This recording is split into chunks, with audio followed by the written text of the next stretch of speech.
জি, আসসালামু আলাইকুম ভাই। ওয়ালাইকুম আসসালাম। আপনি মেবি ওই ভাইয়াকে আনছিলেন যিনি আপনার পরিচয় দিয়ে গেল। আরো মেবি আপনি লোক আনেন না? হ্যাঁ, যদি আমি আসলে প্রতি মাসে দু একজন করে আনি আর কি। আনেন, আচ্ছা আচ্ছা। দেশের বাড়ি তো বেকার টেকার পোলাপান থাকে না, জি ওইগুলো জি আনি জি। আর কি, তাদের কর্মসংস্থানের ব্যবস্থা করি। আমিও কিছু আচ্ছা ভাইয়া, আপনার রিলেটেড কাউকে আনছেন কিনা যদি একটু হ্যাঁ, আমার রিলেটিভ, আমার বড় ভাইয়ের ছেলেকে আমি আনছি। ওকে ওকে, তাহলে তো আপনি বিশ্বাসযোগ্য একজন হ্যাঁ মানুষ হ্যাঁ, যে অবশ্যই নিজস্ব লোক আনে।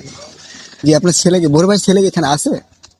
ছেলে ছেলে আছে, হ্যাঁ। হ্যাঁ ওকে ওকে, যদি ও এই যে আচ্ছা ইনি। ঠিক। আসসালামু আলাইকুম। ওয়ালাইকুম আসসালাম। ভালো আছেন ভাইয়া? জি ভাইয়া, ভালো আছি। আপনার চাচা মেবি আপনাকে আনছে না? হ্যাঁ, আমার চাচা দেখতে পাচ্ছেন এখানে। হ্যাঁ হ্যাঁ হ্যাঁ। আমার চাচা আমাকে মালদ্বীপ নিয়ে আসছে। আচ্ছা আচ্ছা। দীর্ঘ 5 বছর হয়ে গেছে আমি 5 আসছি। বছর। আচ্ছা, অভিজ্ঞতা কেমন আপনার? আমার অভিজ্ঞতা, আমার চাচা ভালো একটা জায়গাতে আমার আনছে। আচ্ছা আচ্ছা, নিজস্ব লোক ভালো জায়গায় আরে সবসময়। এটা বলছিলাম, অবশ্যই, সেটাই তো বলতে সেটা পারছেন তো নাকি? অবশ্যই। হ্যাঁ, আমার চাচা, আপনার চাচা তো ভালো জায়গায় আনবে না?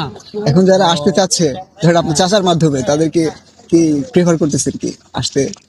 হ্যাঁ, আমার চাচা তো এইসব নিয়ে অনেক ভালো কাজ করে। আমি যতটুকু বিশ্বাসযোগ্য। অনেক জানছি যে আমার চাচা এই মালদ্বীপ মানুষ নিয়ে আসে, অনেক ভালো কাজ করে, ভালো ভালো জায়গার মধ্যে কাজে লাগায়। জি জি। তো ওই অনুযায়ী আমার চাচা তো, আমি বলি নাই কোনো সময় আসবো বিদেশ, তো আমার চাচা একদিন আমার কল দিয়ে বলে হ্যাঁ হ্যাঁ। যে ভাতিজা, এখানে তো ভালো টাকা, যদি তুমি জীবনে কিছু করতে চাও, তাহলে ভালো টাকা ইনকাম করতে চাইলে তুমি মালদ্বীপ আসতে পারো। জি জি। তো আমি তো অনেক পোলা পাইনি আনছি, বেকার অনেক পোলা পাইনি আইনা কাজ দিয়ে দিছি, তারপরে অনেক ইয়ে করছে।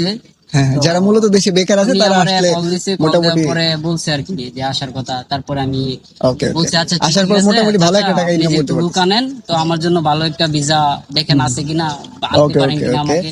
তো এই ক্ষেত্রে আমার চাচা আমারে একটা ভিসা দিল, ভালো একটা কোম্পানির ভিসা দিছে। তো আচ্ছা কোম্পানি আচ্ছা। আইসা আমি ভালো কাজ করতেছি, ভালো টাকা ইনকাম করতেছি, প্লাস আমি ঘোরাফেরা ভালো হচ্ছে না? কিছু করতে পারবো ইনশাল্লাহ। হ্যাঁ, এটা এটাই আশাবাদী আমি।